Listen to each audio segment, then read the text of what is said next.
relaciones y hablar de las instancias, tenemos que relacionarlos también con las instancias en las filas. Tenemos que hablar con los atributos o las tablas. Estamos hablando de las tablas. Esta forma parte de las instancias también de las filas de las tuplas. Vamos a editarla a esta para ponerle tuplas o filas. Lo vamos a modificar esto para agregar ahí.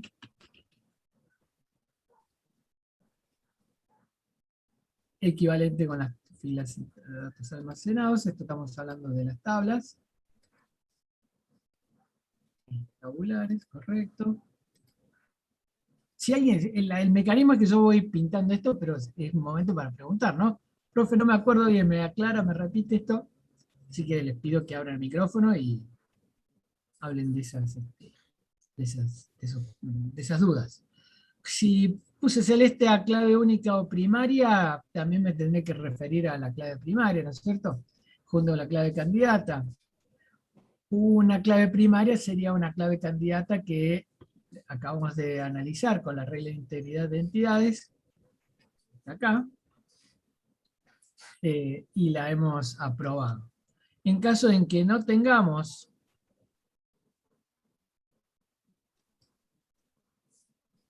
acá está. En caso de que no tengamos una clave candidata que cumpla con con la regla de integridad de entidades, también podríamos pensar esto, porque por diseño queremos usar claves simples o claves artificiales. Entonces, las claves artificiales se crean en algunas bases de datos existe el tipo de dato, o sea, una columna que tenga un tipo de dato autonumérico, ya les vamos a estar diciendo que, bueno, esta va a ser una clave artificial. Les daba el ejemplo del legajo, ¿se acuerdan? Ustedes antes de entrar a la universidad no tenían un legajo. Quizás lo tenían en otra empresa o en otro lugar, pero la universidad necesita un número que lo identifique simple, y no servía el número de documento, porque se puede repetir. El nombre se puede repetir, el apellido y el nombre se pueden repetir. Así que existe la necesidad de crear una clave artificial. No estaba prevista, la hemos creado ahora, y no era un atributo en el estudio, sino que lo agregamos y es un número, tipo autonumérico, o numérico con una secuencia, que es un objeto que genera números sin repetirse. Entonces estamos hablando de clave primaria. Vamos a revisar después el PowerPoint. Noten que el PowerPoint que habilité en la UV, eso ya está habilitado para acceder. Con eso vamos a seguir la clase. Es muy similar a la primera parte que vimos, así que vamos a tomar ese como referencia. Ya vamos para allá. Bueno, me quedan restricciones o constraints. Valor nulo, ese también eso lo habíamos visto un poquito asociado a la clave primaria. Una clave primaria no puede aceptar nulos porque no sirve para identificar. Entonces es un concepto que está asociado a las claves primarias y a cualquier columna, porque el nulo, si uno cuando creo la tabla y no digo nada en la columna, es aceptado el valor nulo, a no ser que ponga una restricción que se llama not null. Vamos a escribir acá las restricciones, vamos a usar las restricciones. Clave primaria, not null. Después existen otras como el check, foreign key o clave fuera, vamos a escribirlo, foreign key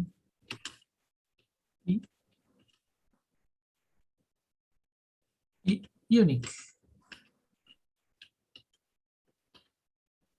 Entonces cuando yo estoy definiendo atributos de una tabla, tengo la posibilidad de definirle que no acepte nulos.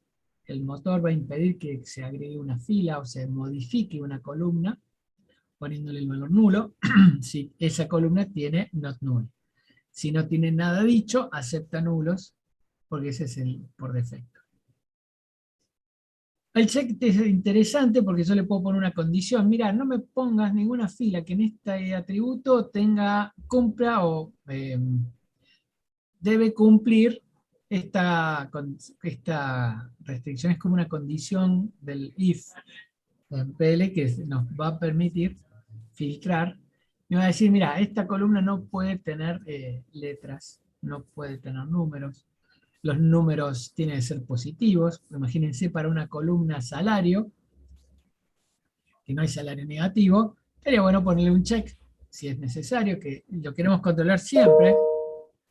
Que yo ponga un constraint en este momento de la creación de la tabla es muy interesante porque me tengo que olvidar de que venga alguien con su página web, que le permitan acceder a mis datos y que me ponga un valor negativo en sueldo, algo que no estoy esperando. Si yo lo pongo en la tabla, va a ser imposible que cualquier aplicación nueva ofenda el constraint check. Yo al check le pongo salario mayor que cero.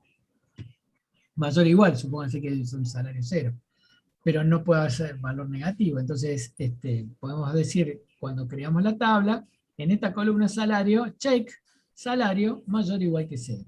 Con eso estamos evitando que desde cualquier aplicación, hasta de una consola que ponga SQL Plus, que ponga con SQL Plus, update salario from la tabla, o update tabla empleados, set salario igual menos 5, que es la forma más directa de acceder a una tabla, no por una aplicación, me lo va a rechazar el motor. No existe la posibilidad de que cargue una fila con un salario negativo si escribo en una restricción check. Unique es parecida a la de clave primaria, porque Unique me va a evitar que ponga un dato repetido, un número de legajo repetido en una tabla de estudiantes. Unique genera la necesidad de tener un índice, tema que ya vamos a ver más adelante, para evitar que si tenemos 5 millones de filas, cuando doy un insert de una nueva fila, que tenga que recorrer de los 5 millones, los 4.999.999 registros anteriores para que no esté repetido. Con un índice rápidamente pregunta, ¿este está? No, no está. Bueno, entonces puedo meter la fila. Si no, por un constraint unique me va a rechazar la fila. Me va a decir clave unique repetida.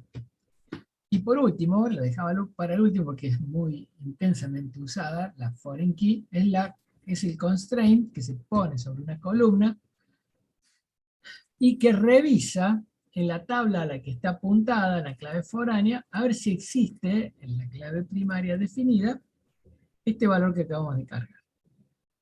Por ejemplo, queremos cargar de alumnos, un alumno que dice que vive en la provincia de Catamarca, probablemente no tengamos la columna nombre de la provincia, sino código de provincia, o sea, la clave foránea a la clave primaria de la tabla provincia, y no voy a poner Catamarca en el maestro de alumnos, en la tabla de alumnos, sino que voy a poner el código de, de provincia. Sí, con eso voy a poder sacar todos los datos de la provincia. Entonces quiero sacar los listados de la provincia en la que está ubicado, la localidad en la que está ubicado, voy a tener que unirme con la tabla de localidades para sacar el nombre. Acá no guardo el nombre de la tabla, nombre de la provincia, sino solamente la clave primaria de la tabla de referencia, y creo un foreign key para evitar que alguien me ponga un código no existente en las provincias.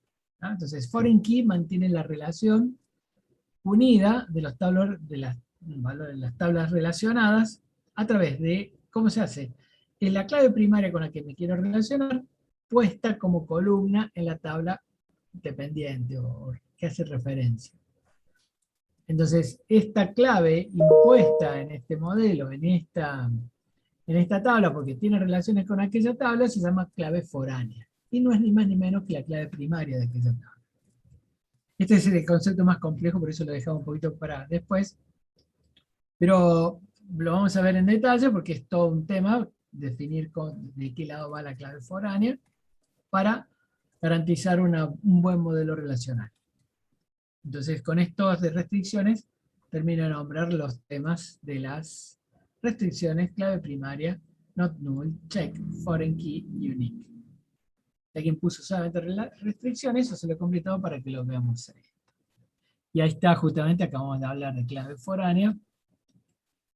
Es una clave primaria impuesta a la tabla que quiere saber de los registros que están en esa tabla. Entonces es una otra tabla donde nosotros queremos saber el nombre de la provincia o clasificar por código de provincia y queremos saber a qué provincia corresponde. Voy a hacer una operación muy común que se llama join. Voy a unir la tabla alumnos con provincias por la clave foránea que tengo en la clave, que tengo en la tabla alumnos. Y con eso voy a saber por cada alumno qué nombre de provincia es en la que vive. Y eso sería un poco la aplicación de la clave foránea. ¿Dudas, por favor? Estos son temas que ya pueden estar generando dudas. Así que está bárbaro que pregunten, no me va a molestar que paren y digan, profe, ¿de qué está hablando? ¿Está? Bien, me queda el último, dominio. ¿Alguien sabe? ¿Alguien quién puede abrir el micrófono para decir o entrar y modificar a ver qué es lo que pondrían en dominio? ¿Qué es el dominio en el modelo relacional?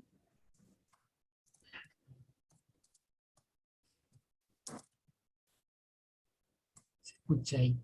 Los grillos de la noche están a las 3:25 de la tarde.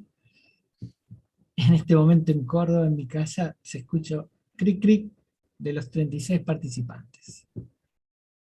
¿Alguien puede decir qué es el dominio?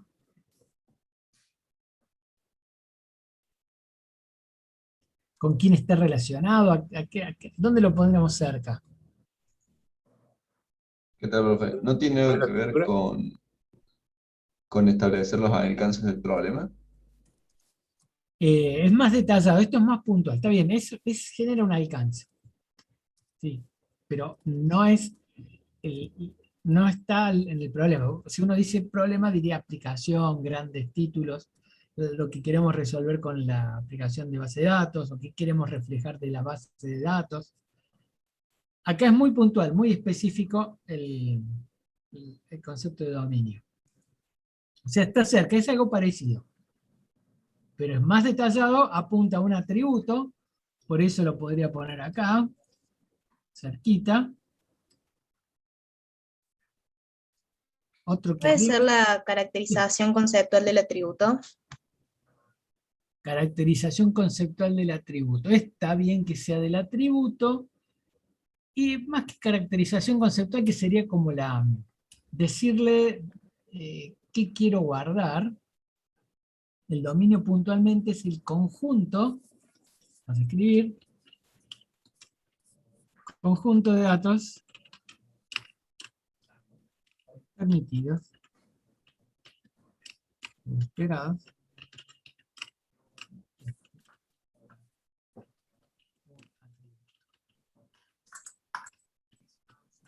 entonces, el dominio es un trabajo conceptual, hay que hacer lo que vos decías, es una definición, pero no conceptual es decir qué es el atributo, sino qué valores puede tener, ¿no?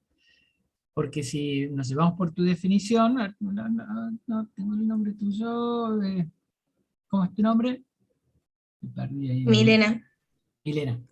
Eh, si fuera solamente conceptual, podríamos decir, por ejemplo, en edad, y bueno, fecha de nacimiento, eh, fecha de nacimiento es un día, un mes y un año, ¿no es cierto? Conceptualmente, ¿qué es una fecha de nacimiento? Y es un día, un mes y un año. Eso es lo que sería conceptual. Calixto, Sí, perdón que te interrumpa, hay un alumno que quiere ingresar, si lo puedes admitir. pero Ahí no me aceptó. tiene. Pero vos sabés que no tengo sala de espera, ¿eh? Gracias, Gaby. Ah, ok, ok. Disculpas, no sé qué será. Puede ser que tenga, que no sea. Creo que te pide que estés identificado como Zoom para entrar. Bueno, Ah, ¿estás adentro? Bueno, ya estamos estamos. grabando esto, eso lo vamos a avisar dónde está, el canal dónde está. Así que, ha llegado. Está. A ver si lo tenía el mensaje, otro mensaje. Acá tengo dos mensajes.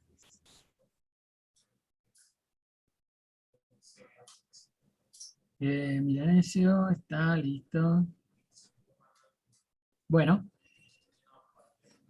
entonces decíamos, el dominio es más específico. Milena había dicho definición conceptual del atributo, y en realidad es qué valores va dentro de esto. Por ejemplo, un dominio en un sistema comercial para una fecha de nacimiento podría ser, bueno, no voy a tener clientes de más de 100 años. Entonces podría ser que el dominio de la fecha de nacimiento sea desde 11 de agosto de 1920.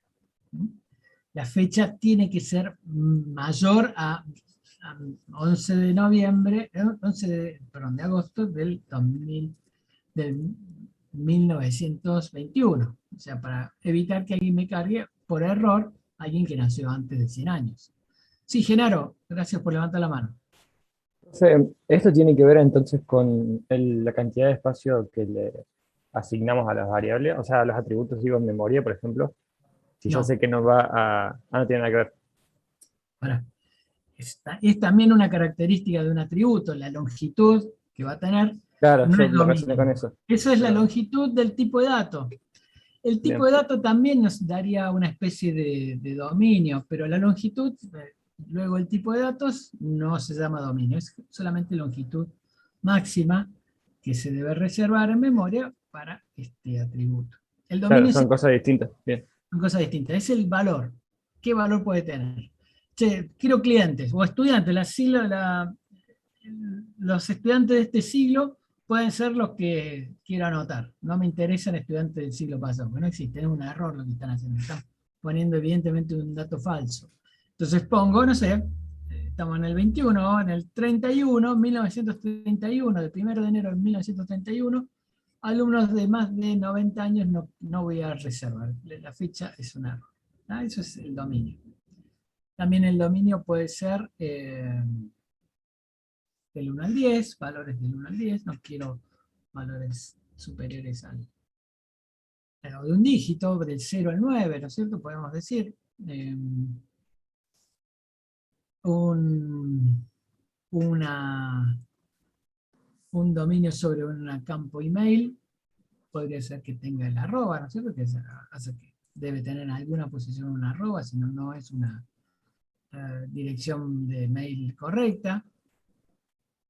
Le pongo 64, que un poco lo que Genaro proponía, le pongo 64 en posición y de esa manera evito que me escriban más de una línea, sí, pero se pueden olvidar del arroba y no me va a servir tampoco. Entonces, la longitud sería una buena validación indirecta. Saben que las direcciones tienen hasta 64K, pero 64 bytes, pero el check que tenga una arroba sería realmente distinto. Nos estaríamos permitiendo filtrar las direcciones de email incorrectas. Sí. No sé si querías agregar algo, Genaro. No, está bien, me quedó claro la diferencia. Yo confundí ahí. A Maxi que mandó un mail. El enlace, no lo estoy haciendo por enlace, sino que estoy poniendo en mi teléfono, en el chat está ahí. Mándame el mensaje con tu nombre, con tu apellido, el nombre general a ese número y ahí me lo mandas y yo te activo, te agrego. Disculpa, lo hago un poco, Vilte lo hizo, Varea lo hizo.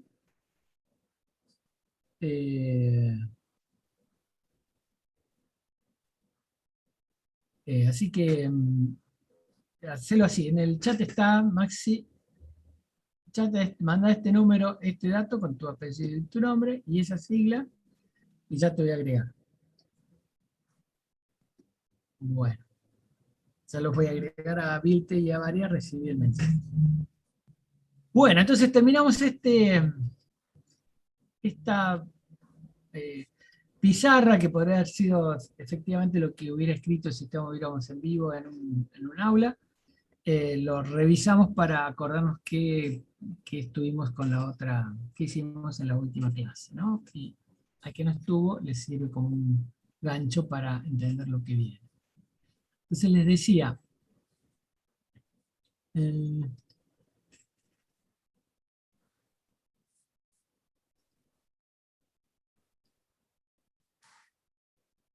Sí, ponemos acá, vamos a ahí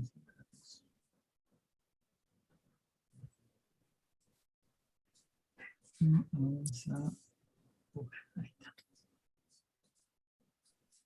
Ahí está. Ustedes deberían poder estar aquí. Creo que la inscripción, la sigla de inscripción era 3-K7.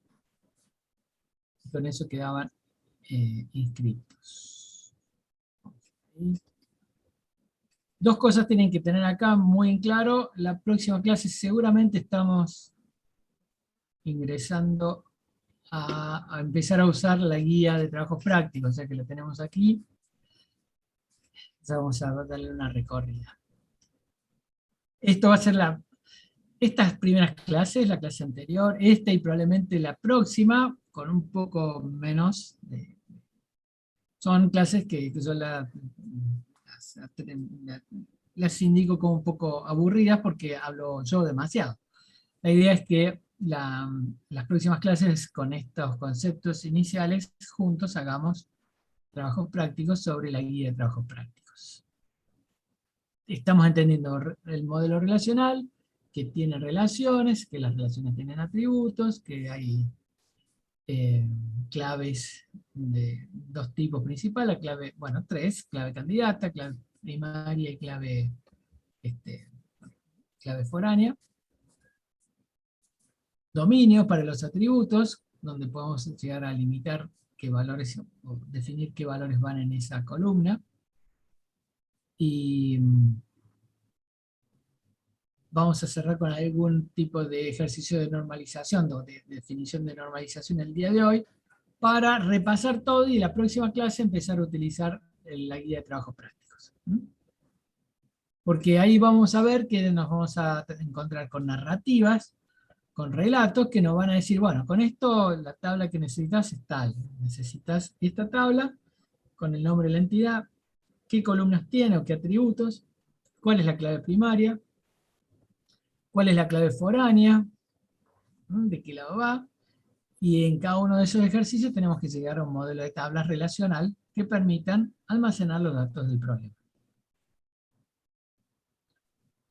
Eso es lo que vamos a hacer con la guía de trabajos prácticos. Vamos a seguir con este proceso de normalización. Porque no solamente termina uno diciendo acá están las tablas, acá están las columnas, claves primarias, clave foránea, sino que tenemos que hacer un análisis para saber si está en primera forma normal, segunda forma normal o tercera forma normal, que es cuando una tabla está en tercera forma normal, estamos diciendo que ha concluido el proceso de normalización. ¿Sí? ¿Alguien quería hablar? ¿No? Bueno. Se corta, si alguien me está hablando, se corta, no lo estoy escuchando. A ver, voy a ir al chat, pero en que guardo esto, así lo tengo ya también disponible en mi máquina. Bueno, perfecto. Vamos a ver. Esa fue que me contiene. Muchas gracias. Bueno, saludos Maximiliano. Perfecto.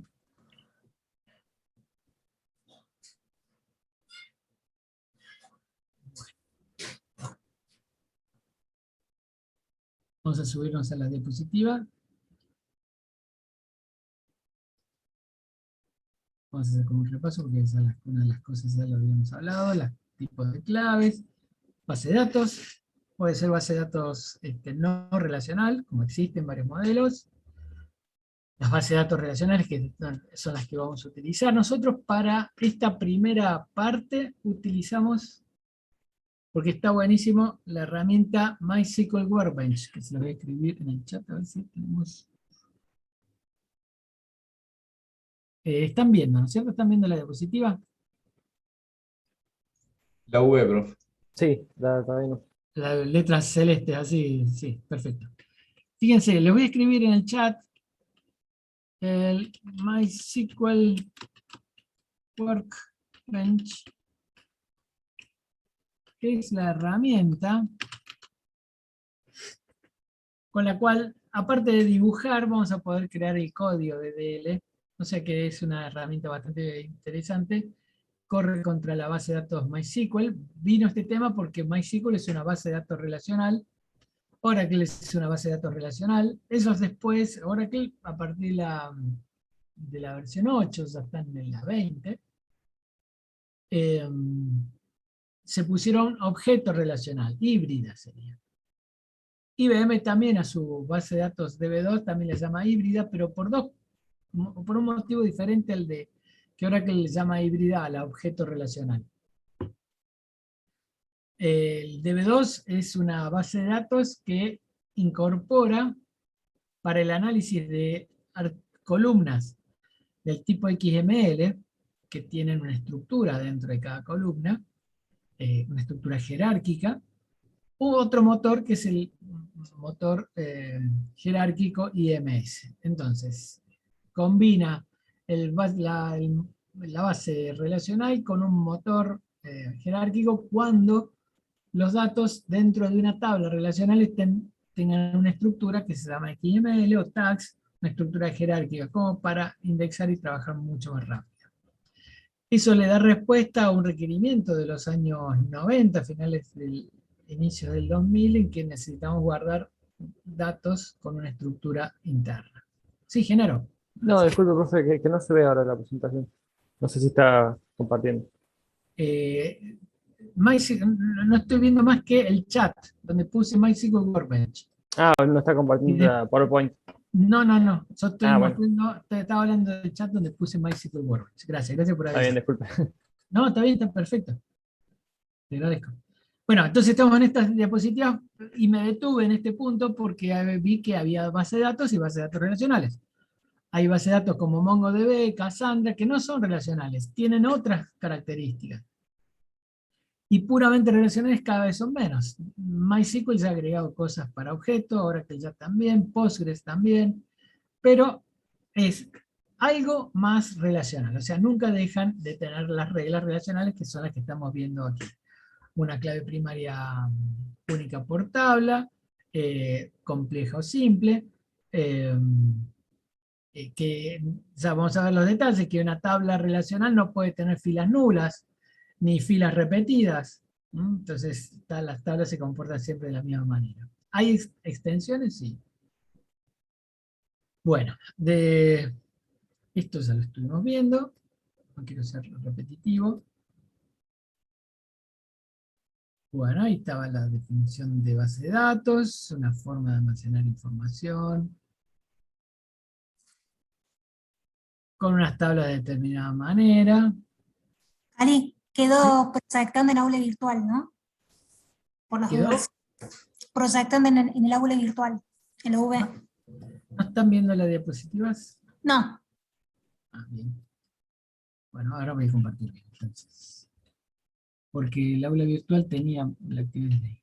Gracias. Bueno, espérate.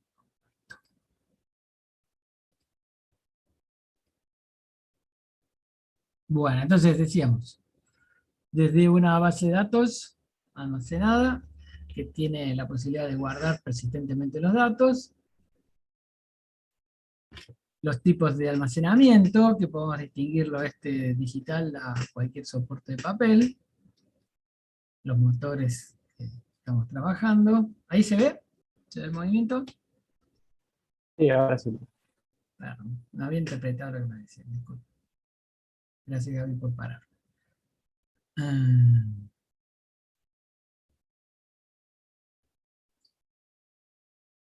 Bueno, esto para revisar que la sigla RDBMS está hablando específicamente de una base de datos relacional y no de cualquier otra. Relacional sirve que indica que se maneja todo con SQL y utiliza la estructura tal como la estamos viendo.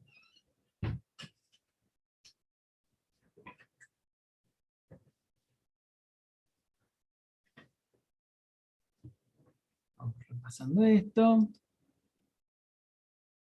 La relación como base de la base de datos relacional. Clave primaria. No puede tener valores nulos, por eso dice que tiene que tomar valores ciertos. mi gato, mi gata que está reclamando atención. Minutito. Big Gusto, Gata. Cintia. Big Gata.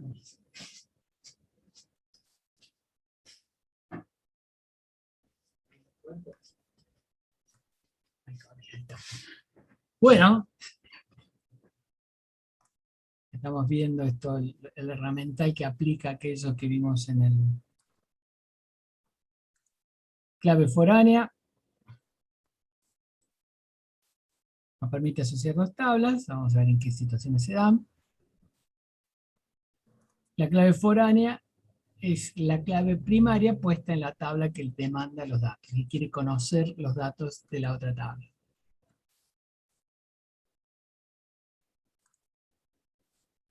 Entonces, si se declara una clave foránea en A, que apunta a B, lo que hay en A es la clave primaria de B, ¿no? Y ahí se establece la relación. Clave foránea es la clave primaria completa en la tabla que hace referencia.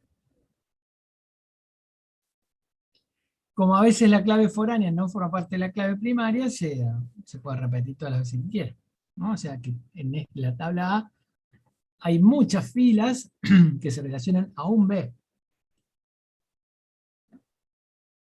A veces la clave foránea puede aceptar nulos, es decir, que esta fila no tiene relación con otra fila de la otra tabla, de la tabla A, de la tabla B, perdón. Así que puede aceptar nulos. Cuando no acepta nulos es una relación obligatoria. Siempre que creamos una A, tiene que tener un B. Entonces, cuando se da ese tipo de relación, la clave foránea se le pone not null. Lo que acabamos de ver.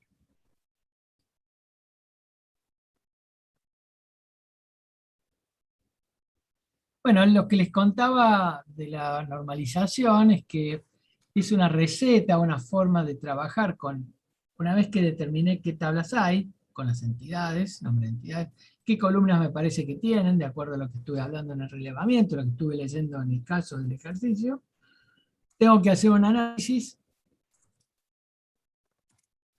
para que estén bien ubicados. Es muy común que uno, cuando empieza a normalizar un modelo de datos que tiene 5 tablas, cuando empezamos a analizar cada uno de los atributos, podemos empezar a encontrar que no está normalizado, que no cumple la primera forma normal, por ejemplo, y la respuesta es generar otra tabla.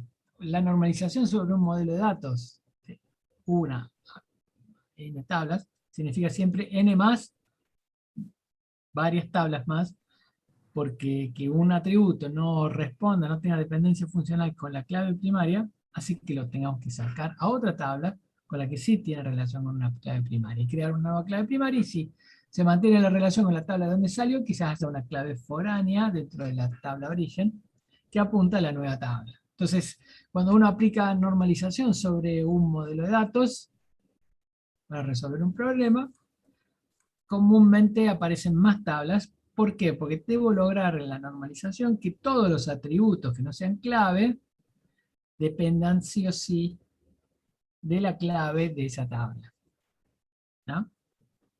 Las claves foráneas, vamos a ver que pertenecen a una clave primaria, pero responden a esa otra clave primaria que está relacionada con esa tabla. Bueno, esta acción de entender un problema nos hace identificar datos que tengan características, propiedades que dan origen y establecen los atributos. Muchos se encuentran ligados entre sí, hay una relación entre ellos, una dependencia funcional. Esto es muy fuerte y obligatorio en una tabla, que todos los atributos que no sean clave dependen funcionalmente de la clave primaria. Ya vamos a ver ese detalle. Entonces podemos encontrar una situación de varias entidades con muchos atributos y debemos analizar uno a uno cómo es su relación con el enunciado de las claves de las formas normales, para entender que si llegamos a la tercera forma normal, esta tabla cumple con las preguntas de la tercera forma normal, hemos normalizado esta tabla. Esta tabla está normalizada. Bien. Si hay una pregunta. De nuevo estos conceptos, entidad, ¿se acuerdan? Era la cosa importante de la cual queremos guardar información. Normalmente de una entidad se derivan una o más relaciones o tablas. La entidad cliente, por ejemplo, un cliente de un kiosco que tenemos pocos atributos, quizás con una sola tabla está bien. Entonces entidad cliente, una sola tabla cliente está bien. Pero de una empresa más grande, de la que queremos saber, por ejemplo, clientes, de la que queremos comunicarnos con ellos y sabemos que tienen varios teléfonos, yo al cliente Arcor no le puedo poner una columna para 20 teléfonos, ni varias columnas para una por cada tipo de teléfono, porque tenemos varios números con los cuales nos queremos comunicar. Entonces es posible que tengamos que hacer otra tabla aparte relacionada a clientes, teléfonos de clientes, por ejemplo, que teníamos una sola entidad y ya tenemos dos tablas por los requerimientos que tenemos sobre esa entidad, ¿no es cierto? Entonces, entidad es un concepto que me empieza a decir, bueno, hablemos de clientes. Quizá hablamos un mes seguido de cliente y tenemos 18 tablas para cubrir todo lo que se requiere de un cliente, ¿no? Entonces, entidad responde al concepto de cosa importante de la que almacenar datos. ¿Con cuántas tablas? Veremos. Los atributos, bueno, es una característica, es un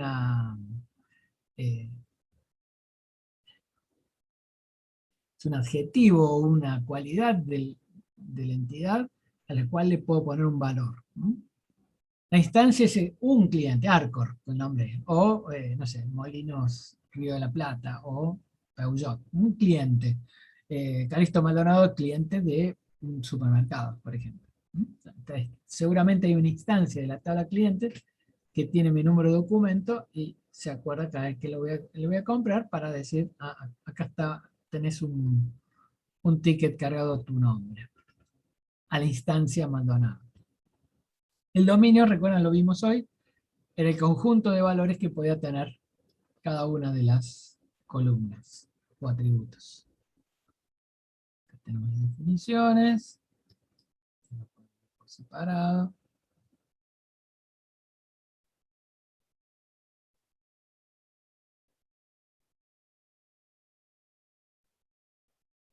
Los atributos tienen un nombre único, es importante eso saber, dentro de un esquema o de un área de, digamos, una base de datos, las tablas que forman parte de ese esquema o base de datos, no se pueden repetir los nombres de columnas, los nombres de tablas, tales. Y dentro de cada una de ellas, los nombres de columnas no se pueden repetir. Dentro de una tabla, no importa el orden en que están almacenados, normalmente se crean con el orden en que lo creaste. Si después le agregas una columna, que es una operación posible de resolver, queda al final. No tiene sentido necesitar que estén insertos entre dos columnas o otra. Se agrega y va al final. Es trivial y no importa el orden en que están creadas las tablas. Las columnas dentro de una tabla. Bueno, entonces instancia de la ocurrencia de valores. Una instancia tiene una relación con la tupla o fila de una relación o tabla. De nuevo, dentro de una tabla no importa el orden en que están almacenados. Es más, un select tirado en distintos momentos me los puede dar ordenados diferentes a las filas. A no ser que tenga la cláusula, el select tenga la cláusula order by, que ahí sí, siempre me lo va a devolver ordenado tal cual dice esa cláusula. Entonces las filas o instancias de o tuplas de una relación no están ordenadas. ¿Quién los ordena? Un índice. Si necesitamos un índice, si estamos definiendo una clave primaria, normalmente se crea un índice que ahí sí están ordenados y nos ayudan a las búsquedas de los datos. El dominio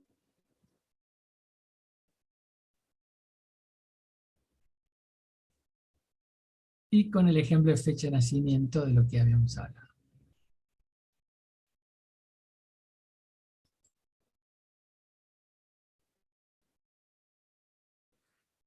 Bueno, formas normales las vamos a aprender casi de memoria. Eso, algunos me pueden decir, che, no estamos grandes para aprender las cosas de memoria, pero les ayuda mucho saber 3 frases de memoria. Es pregunta obligatoria de los exámenes, así que en los parciales y todo eso aparecen, así que de rodillas y a aprender el Padre Nuestro de las formas normales. Así que relájense y traten de memorizarlas, son muy sencillas de memorizar. Lleva su tiempo, ténganse paciencia, y el manejar de memoria las formas normales es una buena regla. 3 frases se pueden acordar. ¿Se acuerdan literalmente de la frase de los Simpsons? Me imagino que se van a poder acordar 3 frases del profe Calixto sobre la normalización, ¿cierto? ¿Se animan al desafío? Los desafío a eso. Seguramente todos me pueden decir 2 o 3 frases de los Simpsons hacia el vuelo, y si la quieren chatear nos divertimos un rato, todo bien. Solo voy a pedir que se acuerden de memoria las frases que definen las 3 formas normales que les pido, ¿no? Trato hecho, a ver si quién escribió algo. Un pequeño demonio, por ejemplo. Púdrete, Flanders. ¿Cómo era el otro? El que grita en las ventanas a la noche. ¿Cómo era? ¿Eh? ¿Milhouse? ¿Será Milhouse? Milhouse, ¿eh? Milhouse. Sí. Hable más fuerte que tengo una toalla. Ahí está. ¿Ves? Sí. Bueno. Exacto. Piense los niños. Ese era niño. Yo no tengo, realmente tengo pocas cosas lo sé por mis hijos. Mis hijos en cualquier momento dicen esto, me hace acordar y tiran la frase de Milhouse, de Bart, vamos a morir, también era otro. Bueno, uno que vive con gente que es fanática de los Simpsons, ese soy yo. Espero que un poco la repetición de las 3 formas normales ayude a que ustedes tomen esa. No son graciosas, no se van a reír con eso. Si se ríen recitando la definición de las formas normales, visite a su terapeuta, porque no están bien. Apruebe la materia si se sacan esa obsesión. En fin. Bueno, para relajarnos un poquito. La idea es entonces, eso es un poco lo que nosotros hinchamos y pedimos, que tengan claro las 3 funciones, las 3 formas normales memorizadas para poder aplicarlas rápidamente a una normalización. Bien, vamos a ver. Excelente, diría. Bueno, formas normales. Entonces, reglas a utilizar en el diseño de una base de datos, que nos van a permitir, una vez que hemos agrupado las entidades con sus atributos, empezamos a aplicar. A ver, ¿qué dice la primera forma normal? No está permitido, ningún atributo puede ser de, su dominio debe ser múltiple, o el dominio tiene que ser atómica, es decir, tenemos que tener un solo valor para cada atributo. No podemos tener, como en el caso de los teléfonos, varios teléfonos para un cliente. No vale poner teléfono 1, teléfono 2, teléfono 3, teléfono 4. Si uno pone teléfono fijo y teléfono celular y deja 2 campos, bueno, serían atributos diferentes. Entonces valdría. Ahora, pero si necesito varios teléfonos alternativos, la sugerencia es que uno tenga una tabla aparte de teléfonos, deje la tabla cliente perfectamente, y en la tabla teléfono le pone una clave a cada registro que vamos a usar, un atributo que diga número de clientes. Si lo relacionamos, si no perdemos el contacto, si sacamos el atributo, imagínense que sacan a un Excel aparte todas las columnas y no las relacionan, le sacamos el sentido. Esos son números sueltos, no sabemos quiénes. Entonces le vamos a poner en esa segunda tabla la columna clave foránea que apunta a la clave primaria de clientes. Entonces vamos a tener ID de cliente, o imagínense, la universidad que quiere guardar todos los teléfonos que tienen ustedes, alcanzaría con uno, pero la verdad es que todos podemos decir que todos tienen su celular, tienen su número, y a veces tienen un número fijo y un número de celular. O tienen varios números, y la universidad tendría que ir a una tabla que diga legajo, número de teléfono, legajo, repetido, número de teléfono, y ahí las dos columnas ser clave primaria de la tabla de teléfonos. Esa sería una forma de solucionarlo. Gaby seguramente va a decir, le pondría una clave artificial ahí para identificar, también puede ser, lo vemos más adelante. De las 5 formas normales, más una especialización, ahí tenemos las 6, son ese conjunto de formas normales que nombramos y solamente estudiamos las 3 primeras. Las formas normales se basan en lo que se llama dependencia funcional y la dependencia funcional completa. Cuando yo digo dependencia funcional, estoy diciendo que todos los atributos que estén en una tabla deben depender funcionalmente de la clave primaria. Esto significa que todos deben depender directamente de la clave primaria. ¿Por qué? Porque dado un legajo, Calixto Maldonado es el atributo del legajo 7547. ¿Se acuerdan que les contaba mi número de legajo? De alumno, imagínense cuando entré. La dependencia funcional entonces está dada porque Calixto Maldonado se va a dar siempre que se dé 7547. No puede ser que aparezca 7547 y aparezca otro nombre. Entonces, ese concepto muy simple que es dependencia funcional, dado una clave primaria, hay un valor de atributo, es la que me permite distinguir y separar atributos o columnas de una tabla que no tienen que estar ahí. Entonces, cuando aplicamos esta regla en las formas normales, vamos a encontrar que luego de aplicarlas a todas y decir todas las tablas de un modelo relacional cumplen con las 3 formas normales, estamos diciendo que el modelo completo está normalizado. ¿Ah? Después se analiza que sea dependencia funcional completa, que si hubiera una clave que tiene varias partes, dijera legajo, mes o curso, supónganse, como clave primaria en otra tabla, ahí tiene que ser dependencia completa, no puede ser nada, este depende del legajo, esto depende del código de curso, tienen que ser las dos completas. Ya vamos a ver, esa es la segunda forma normal. En la dependencia multivaluada es la primera, cuando hay una dependencia donde, dado un legajo, me da varios teléfonos. Eso no está bueno, debe quedar de a uno teléfono. ¿No? Esos son los conceptos de las formas normales. Y que todas estas tienen que formar parte de una relación, ¿no?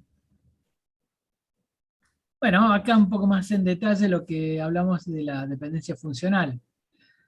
Son atributos A y B, legajo y apellido y nombre, o apellido. Se dice que B, el apellido, es funcionalmente dependiente de A, o sea, depende del legajo, si para el mismo valor de A tiene asociado un único valor de B, es decir, va a ser solamente Maldonado, no puede haber Maldonado Pérez. Un legajo, número de teléfono tanto, número de teléfono tanto, número de teléfono otro tanto, que es la propuesta de poner varias columnas con número de teléfono.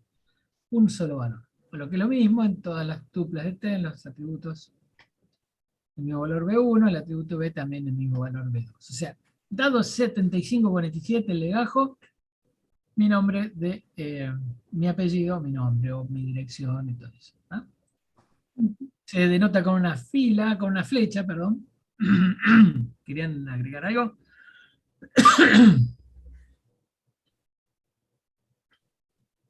Bueno, entonces, dado A, conocemos B.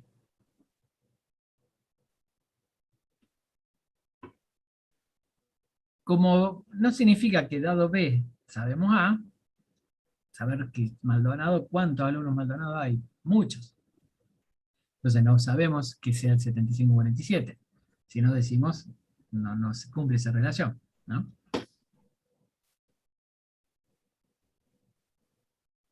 Interesante este ejemplo. Acá tenemos la columna A y la columna B, como estamos dando el ejemplo con legajos.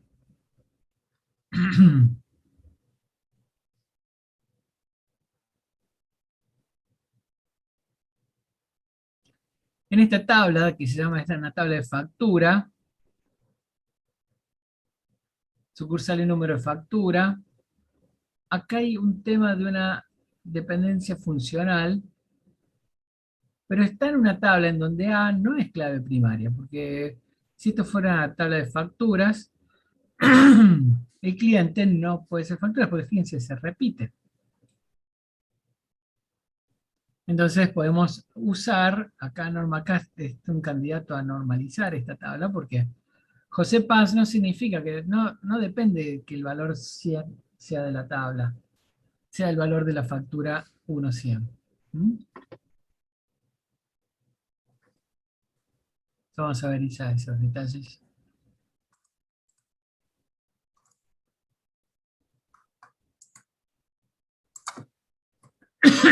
Si Z es clave primaria, la dependencia funcional en la tabla está dada porque todos los atributos de una tabla deben depender funcionalmente de toda la columna primaria. La clave primaria. Si hay una sola columna como clave primaria, estamos de acuerdo que es una seguridad completa. Ali, Completa, sí. vos sabés, volvete a la filmina anterior, por favor, de 19. 19. Sí. ¿Mm? Sabes que la última parte me parece que está al revés, porque a como viene dando C, X termina a Z. Z depende, sí. Creo que está al revés esa Y ahí definición. dice funcionalmente, acá, sí, sí. Sí, está sí, bien. ahí y ahí abajo en el último punto también. Sí. Es X, si depende funcionalmente de X, X Sí, define a es la Z. que determina, claro, la que va de lado de izquierda. ¿No? Se lo vamos a corregir. Dale, yo te lo mando por mail, no te preocupes. Bueno, gracias. Vamos a pedir a Roberto que la acomode. Pero está bien observado.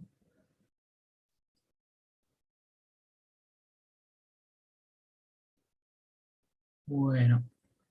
Dependencias funcionales, entonces, si la relación T con atributos A, B y C existe una dependencia multivaluada de B respecto a A, si los posibles valores de B para un par de valores A y C depende únicamente del valor de A. En este caso, estamos hablando que la relación A con respecto a A, si los posibles valores de B lo definen. Entonces, la multivaluada es que nos permite, voy a hacer ahí como un corte directo hacia la segunda forma normal que dice que todos los atributos deben depender funcionalmente de toda la clave primaria. Si la clave primaria es compuesta, tenemos que revisar que dependa de los 2, 3 o 4 elementos que forman una clave primaria para entender que el atributo no clave cumple con esta restricción y esta tabla está en segunda forma normal. Segunda forma normal dice, dado todos los atributos que no son clave deben depender de toda la clave primaria. En este caso está diciendo dependencia multivaluada porque está manejándose con las A y C y B debe depender de A y C simultáneamente para estar en la segunda forma normal.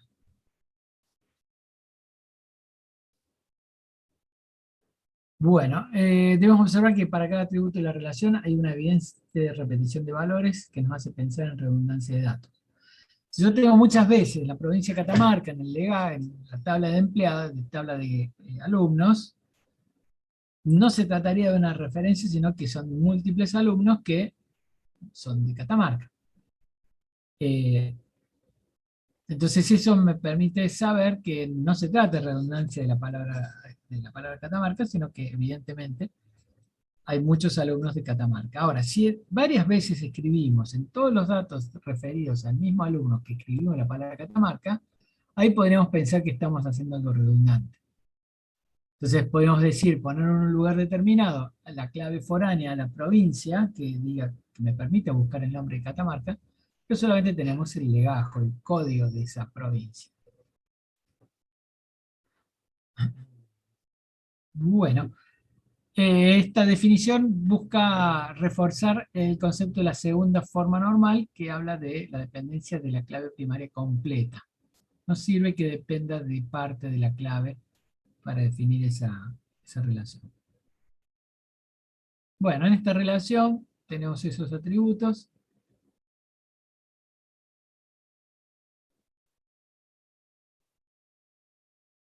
Podemos armar una fila con los atributos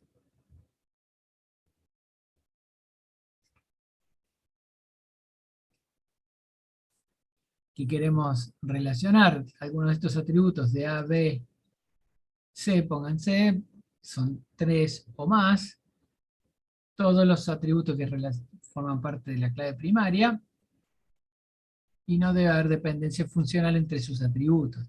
Tampoco puede ser que B dependa solamente de A, debe depender también de A y C. Si esta definición estamos hablando de los atributos de la multivalor, de estas relaciones con varias columnas, podríamos estar hablando de una relación que tenga 3 atributos en la clave primaria. Y si cumplen con que todos los elementos dependen de los restantes integrantes de la clave primaria, estamos hablando de la cuarta forma normal. Esa es una definición que excede lo que queremos mostrar porque nos limitamos a la tercera, pero la cuarta forma normal está relacionada a elementos las relaciones se pueden armar de a 3 tablas, ¿no? Entonces las claves foráneas y las claves primarias allí juegan en este rol de cuarta forma normal. Bueno, vamos a seguir con las siguientes diapositivas. Bien. La dependencia funcional entonces nos permite cubrir